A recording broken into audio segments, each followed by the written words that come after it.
네, 여러분 반갑습니다. 오늘은 이제 요한복음을 여러분과 함께 하고자 오늘 나왔습니다. 신약의 키 요한복음. 예수님의 이제 애제자 요한입니다. 세례 요한 아닙니다. 세례 요한은 목이 베어서 죽어 순교를 했고요. 하나님의 길을 예배하는 세례 요한이 아니라 사도 요한 제자입니다. 그래서 요한복음은 예수님이 누구신지를 주로 표적을 통해서, 이적들과 표적을 통해서 보여주고 있습니다. 이것을 보여준 이유는 믿음이 연약한 자들에게 기적을 통해서라도 믿어 영생을 얻기 위함이라고 에베소서에서 기록한 것으로 이제 보입니다. 에베소에서. 그래서 요한복음, 여러분과 함께 볼 때 그 요한 말씀이 육신이 되어 우리 가운데 거하신 예수 그리스도, 로고스이신 예수 그리스도. 물론 이제 요 로고스가 그 헬라 철학의 용어입니다. 그래서 사도들이 많이 쓰는 그런 기법 중에 하나가 철학적 용어를 빼앗깁니다. 빼앗기. 이 빼앗아서 어떻게 합니까? 그리스도 복음을 전하는 이 용어로 대체하는 게 바로 용어 빼앗기입니다. 사실은 뭐 너무 철학적이지 않느냐 그런 논쟁도 있지만 결국 그 철학도 누구를 가리킨 겁니까? 하나님을 가리킨 겁니다. 그래서 철학자들은 코끼리의 다리를 한 부분만 이제 만지는 그런 경우도 있고요. 또 길을 만지는 경우도 있고요. 털을 만지는 경우가 있었습니다. 제가 무슨 말을 하냐면 이 철학 용어 빼앗기는 결국은 철학의 자기 자신의 로고스 혹은 이데아 그 실체가 바로 예수 그리스도라는 겁니다. 오늘 이것을 통해서 복음이 무엇인지 요한이 말하는 그 예수 그리스도 복음이 무엇인지 함께 나누는 시간이었으면 좋겠습니다. 네. 그래서 오늘 우리가 바이블 키 하고 있습니다. 그래서 어, 요한복음입니다. 요한복음. 그래서 하나님의 아들, 하나님의 가족, 그리고 영생입니다. 그래서 로고스의 성육신입니다. 말씀의 성육신.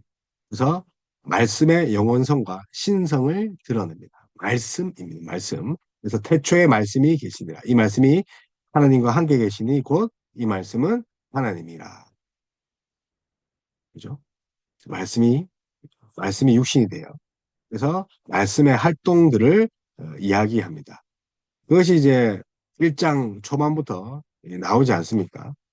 그래서 말씀 하면 로고스 하면 요한복음. 그래서 사도 요한이죠, 제자. 예수님을 하나님의 아들이요, 또 메시아로 믿어 또 현대적, 또 미래적 영생을 심어주기 위해서 기도했습니다. 예수 그리스도의 현재적 믿음과 또 미래적 그런 믿음을 통해서 무엇을 이룹니까? 영생.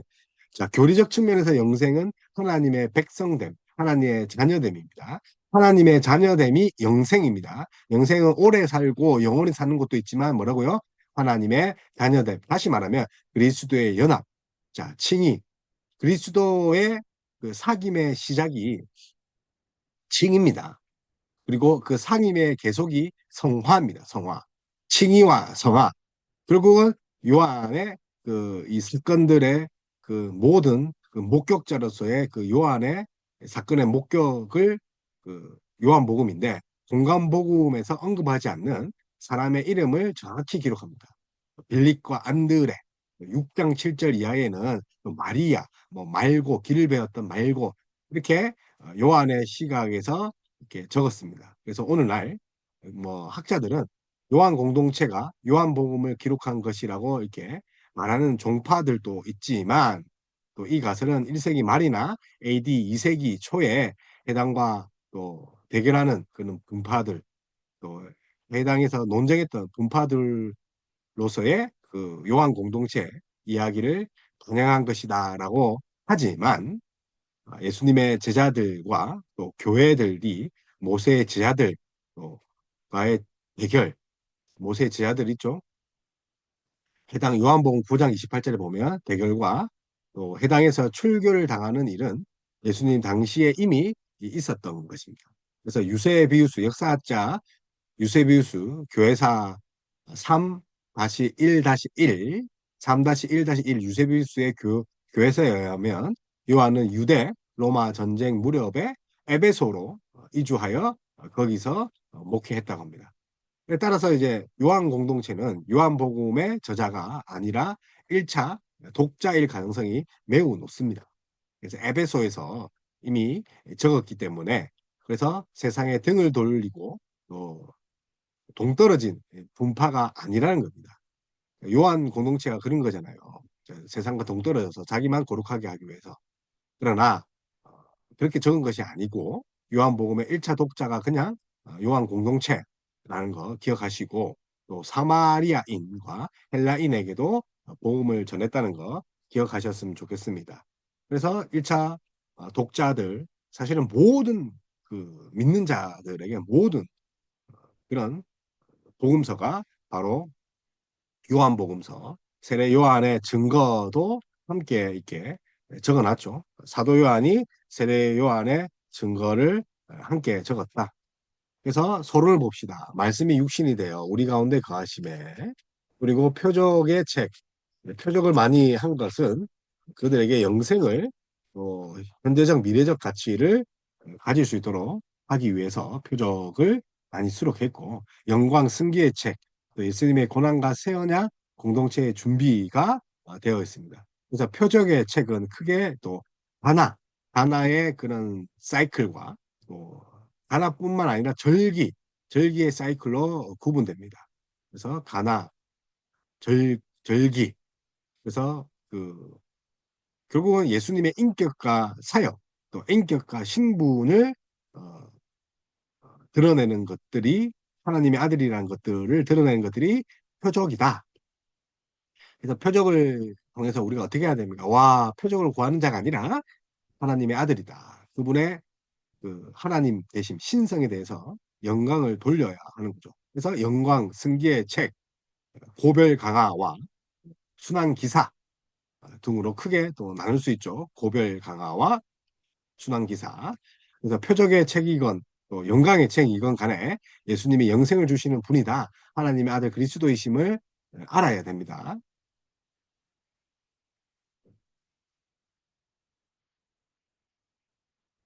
자, 그리고 이제 이 요한복음 내용을 보면 우리가 이제 예수 그리스도를 경계하면서도 심오하게 소개합니다. 예수님은 누구신가? 그래서 이 사도 요한은 복음서 기자들 중에 유일하게 예수님을 하나님의 어린 양, 하나님의 어린 양이라고 부르셨습니다. 어린 양의 개념은 어, 대속제물이 있지 않습니까? 그분이 대제사장이고 그분이 대속제물입니다. 그런데 구약의 대제사장, 대제사장이나 제사장들은 그들이 제사를 드릴 수 있으나 제물은 되지 못했죠. 그리고 이삭도 제물이 되었으나 죽진 않았습니다. 하나님이 이제 준비한 예물을 준비하셔서 테스트에 불과하지만 실제로 죽고 또 대속 제물이 되시고 그럼에도 불구하고 또 부활하시고 하신 분이 어린 양 예수 그리스도. 이 어린 양, 하나님의 어린 양은 요한계시록까지 이어지지 않습니까? 그래서 속죄 제물, 예수님의 희생적 속죄 사역을 말합니다. 그래서 성부와 성자 간의 관계, 일관되게 등장하고 있습니다.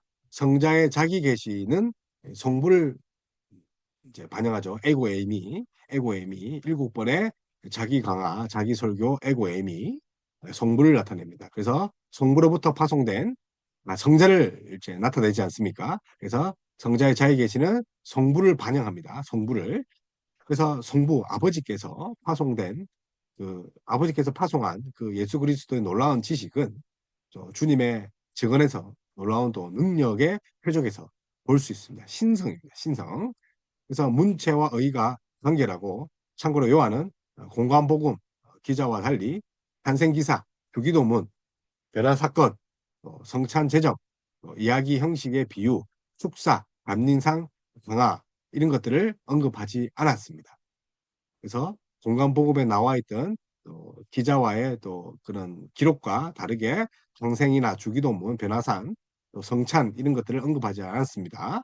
그래서 공간복음이라고 하지 않지 않습니까? 공감복음이라고 하지 않습니다.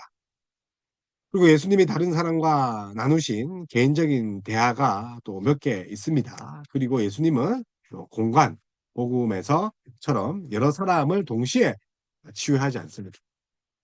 약간 좀 관점이 다르죠. 그래서 요한복음에서는 한 명씩 치유하시는 장면을 볼 수 있는 거죠. 그래서 공간복음 마태, 마가, 누가와 비교해 볼 때 요한복음의 치유 사건은 또 치유적 사건은 좀 적습니다.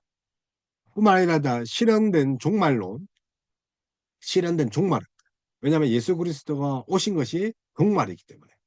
그래서 물론 미래의 심판과 영생도 강조하고 있습니다. 그래서 이걸 기억하시고 요한복음은 또 요한은 또 하나님의 가족 안에 태어나는 것을 영생으로 하나님의 가족 안에 하나님의 가족된 영생이라고 했고 단순히 미래의 생명을 뭐 영장시키고 영원히 산다는 것만을 가르치지 않습니다. 그래서 7장 초막 절기 동안 예수님은 생수 즉 성령을 주실 분이다. 그리고 8장은 가늠한 죄인을 용서하시는 참 선지자 예수님, 또 빛이신 예수님, 그리고 맹인을 치유하시고 또 빛이신 예수님, 또 10장에서는 시편 23편 목자 되신 예수 그리스도, 또 에스겔 34장 성취로서의 목자 되신 예수 그리스도, 성부와 하나이신 또 그 성자를 통해 성부를 드러내시죠.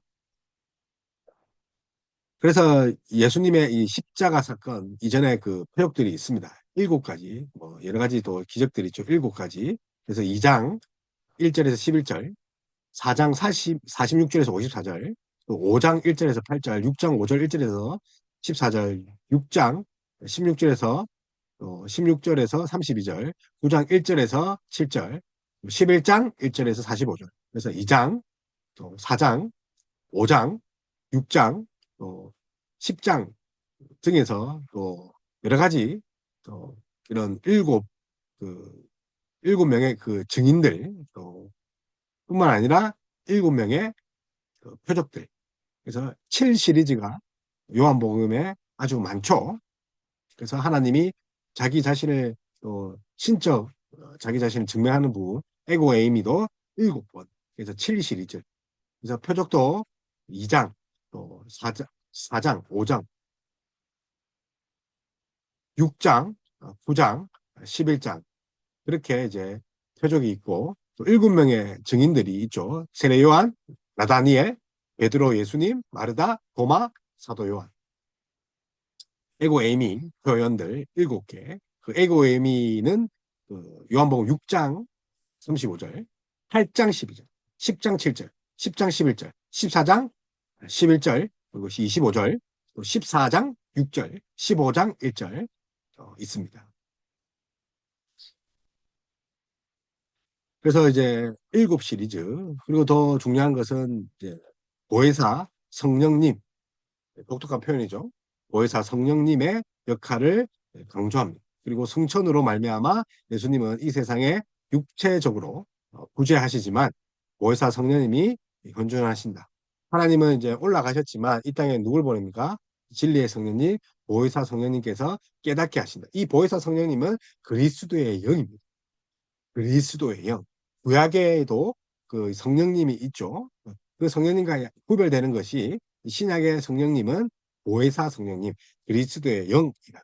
그래서 예수님의 죽음을 통한 승기를 강조합니다. 들린다.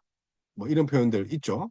그래서 예수님이 대제사장 안나스 앞에 제사 받은 것은 재판 받은 것은 어, 그 이야기가 안나스의 대제사 안나스에 대한 재판 받는 것에 대해서 설명을 하고 있죠. 그러나 설명하고 있때 메야바의 재판은 또 상술하지 않습니다. 그래서 안나스 대제사장 안나스의 재판은 기록하나 가야바 재판은 기록하지 않는다. 그래서 마가복음에서 예수님이 빌라도 앞에서 거의 침묵하신 것과 달리 요한은 예수님과 빌라도 사이에 중요한 대화도 언급하고 있다. 그래서 로마식 그또 시간을 쓰고 예수님의 대역자를 유대인으로 밝히는 부분 또 물론 이제 부정적 뉘앙스가 또 생략되긴 했지만 갈릴리 사람과 구분되는 유대인이라는 의도를 내포하고 있습니다. 이렇게 11장 가면 나사로의 부활, 또 그걸 통해서 부활을 의미를 하나님이 가르치죠. 예수님이 부활이요 생명이니.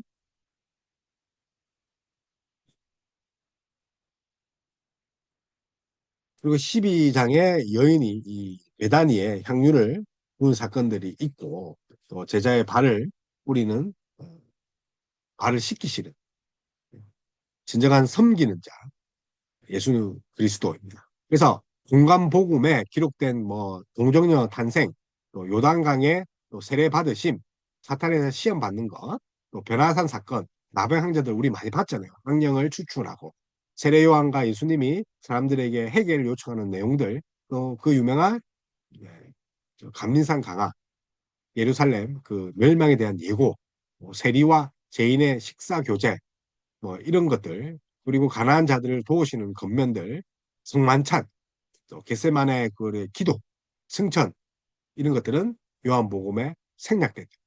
그 기억하시고 동시에 요한복음의 독자적인 그 내용으로는 우리가 잘 아는 가나안 불인장치 물을 포도주로 변화시키는 또 니고데모와 사마리아 여인과의 만남 그리고 나사로의 부활 제자의 발씻김 고별 강화 등이 있습니다. 이런 것을 통해서 진정한 메시아 하나님의 아들이죠. 그래서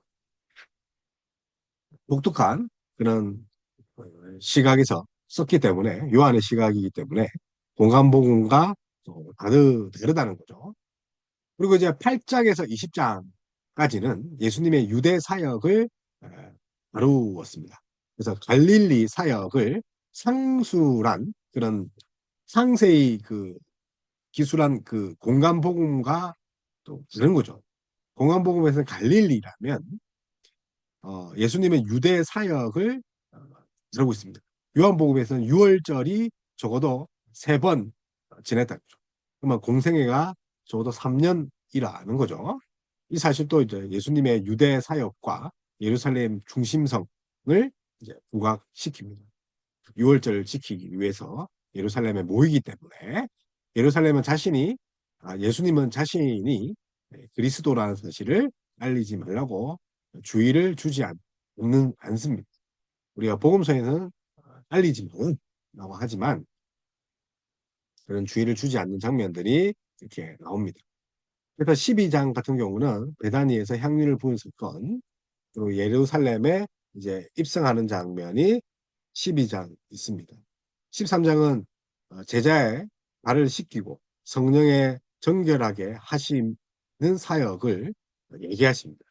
제자를 발 씻기죠. 그래서 성령의 그 정결하게 하시는 사역을 얘기하십니다. 그리고 14장에서는 주님의 죽으심과 떠날 기약에 가까웠음을 이야기합니다. 그래서 걱정 말고 두려워하지 마라. 그 이야기를 하시고 하나님의 가족의 일원이 되었다는 사실과 몸은 죽어도 영혼이 갈 낙원에 대한 소망을 이야기하고 또 길과 진리와 생명이신 또 예수님이 보내실 보혜사 성령님을 소개합니다. 보혜사 성령님 그래서 길과 진리 우리의 그 성도가 어떻게 살아야 될 그런 길과 진리입니다. 성도의 삶입니다. 구원받은 백성이 성도의 삶, 길과 진리, 생명은 구원받은 백성은 영생이라는 거. 그래서 우리의 현재적인 삶과 우리의 영생을 말한 것이 길과 진리와 생명입니다. 그리고 15장에서는 성도와 연합된 참 포도나무이신 예수 그리스도, 그리스도의 연합, 포도나무에 붙어 있는 가지처럼 연합해야 된다. 그리고 16장에서는 성령께서 그런 그 책망들 그리고 또 책망의 사역, 또 세상을 이기신 예수님. 17장에는 또 삼위 하나님 사이에 또 하나됨, 또 성도 간의 하나됨을 이야기합니다. 삼위일체 하나님, 연합하는 것처럼 우리 성도도 그리스도와 연합할 뿐만 아니라 성도들끼리도 하나님과의 사이가 하나가 돼야 된다. 그래서 성도 간의 하나됨을 뭘로 이야기합니까? 삼일체 공동체 하나됨. 그래서 대제사장적 기도를 설명하지 않습니까? 그 대제사장적 기도의 주제가 하나됨, 삼일체 하나님 같이 보편적 교회의 하나됨. 18장은 체포되시고 재판받는 이야기, 그리고 십자가 처형과 부활의 현현 있습니다. 그래서 20장은 예수님의 부활과 현현, 마지막 장 21장은 갈릴리에서 제자들을 만나서 회복하시는 예수님이지 않습니까? 그래서 베드로와 사랑에 관한 대화를 나누고 15절, 21장 15절, 17절 이 사이에는 양들 이런 표현과 먹이다, 치다, 사랑하다 이런 단어들이 나오는데 양들 먹이다, 치다, 사랑하다라는 것은 이 동의어입니다. 그래서 사랑의 회복, 사랑하는 자는 그렇게 살아야 되지 않습니까? 그래서 요한복음 같은 경우는 사실 21장 밖에 나와 있지 않지만 그럼에도 불구하고 아주 복음서에 있어서 중요한 장입니다. 그래서 요한복음, 요한계시록 일맥상통한 부분들이 상당히 많습니다. 저자가 같기 때문에. 그래서 사도 요한 원래 갈릴리 바다의 이제 어부로 세베대의 아들이었죠. 세베대의 아들, 야고보의 형제. 그래서 베드로 부를 때 같이 이제 부르지 않았습니까? 그래서 베드로와 그의 형제 야고보와 더불어 또 이런 부르심을 받은 자고 예수님의 사랑하시는 자, 또 요한복음은 자신을 이제 예수의 사랑하시는 자라고 이렇게 표현합니다. 그래서 오순절 이후 베드로와 더불어 예루살렘 교회의 중심 인물이 됩니다. 그래서 우리가 그 요한계시록에도 있지만 그 말년을 에베소 교회의 감독으로 이렇게 보냅니다. 그 요한계시록에 그 감옥에 갇혔을 때, 어, 유배 보내졌을 때, 그래서 유배가 끝났을 때 에베소 교회 감독을 이제 하고 도미티아누스의 항제 때 반모섬에 이렇게 쳐서 글을 쓴 것이 요한계시록, 한 상을 쓴 것이 요한계시록이지 않습니까? 반모섬에. 그래서 에베소로 돌아가서 100세의 그런 하나님의 장수를 누리면서 끝까지 또 예수님이 십자가에서 네 어머니다 마리아를 어머니라고 했기 때문에 마리아를 극진히 모신 것 같습니다. 그래서 예수님이 뭐 제 생각인데 순교가 아닌 100세까지 주신 이유는 어머니를 좀 맡은 그 사명을 감당하기 위해서 그러지 않았냐. 그래서 요한복음은 공간복음서처럼 그리스도의 생애를 연대 순으로 이렇게 기록하지는 않습니다. 예수님의 신성과 또 구주성을 믿게 하려는 또 선명한 목적을 가지고 있죠. 그렇기 때문에 연대성보다는 예수님의 신성, 또 구주성을 또 드러내기 위해서 기록했다는 거 기억하시고, 또 이방인에게 또 그 예수 그리스도의 신성을 알리고, 또 유대에 이기는 서는 큐리어스, 주성, 구주성을 알리려고 했습니다. 그래서 에베소에서 기록했다는 거 기억하시고, 공강봉과 다르게 갈릴리 전도에 중점을 둔 어, 객관적인 그런 서술 전기가 아니라는 거. 온 유대입니다. 온 유대. 온 유대의 기록이 갈릴리가 아닌 온 유대의 기도 그런 예수님의 그 사역 주무대를 온 유대로 했다는 거. 유대 지방. 그리고 객관적인 그 공간복음의 서술보다는 주관적인 서술이 요한복음이라는 거. 예수님의 신성을 앞세우고 로고스라는 거. 그리고 또 상징적 표현 7가지, 에고 에이미 이런 것들이 많다는 거 기억하시면 좋겠습니다. 이를 속에서 에베소 교회가 1차 독자를 삼아 예수님을 통해서 구원을 얻게 하려 예수님의 제자와 모세의 제자 사이의 갈등, 곧 하나님의 자녀와 사탄의 자녀의 갈등을 드러내고 예수님은 그리스도요 하나님의 아들로 믿어 하나님의 가족 안에 태어난 것을 구원입니다. 이 하나님 가족은 구원인데 그 하나님 가족됨이 영생이라고 했습니다. 그래서 예수님은 믿는 자들에게 생명을 주시고 이 생명이 현재적으로 역사하고 있다는 그런 실현된 종말론으로 나가하고 있다는 거 기억하시길 바랍니다. 그래서 오늘 요한복음 간단하게 살폈는데 요한복음 읽으면서 장별로 그 유명한 그 요한복음의 복음적 그 예수 그리스도의 신성과 인성을 함께 어, 이제 깨달으면서 예수님은 우리의 주 큐리오스 큐리오스라는 것을 잊지 말았으면 좋겠습니다. 그래서 자기 계시적 에고에임이 또 증인들 일곱 번의 증인들 또 일곱 번의 그런 기적들을 통해서 진짜 하나님이시다. 근데 그분이 나를 위해 이 땅에 오셨다. 그리고 피 흘리고 죽으셔서 우리의 죄를 다 사하셔서 정말로 이제 구약의 대제사장의 예표, 자기 몸을 드리는 대제사장, 희생제물로 드리는 대제사장이시고 왕이신 그런 예수님임을 믿는 저와 여러분 다 됐으면 좋겠습니다.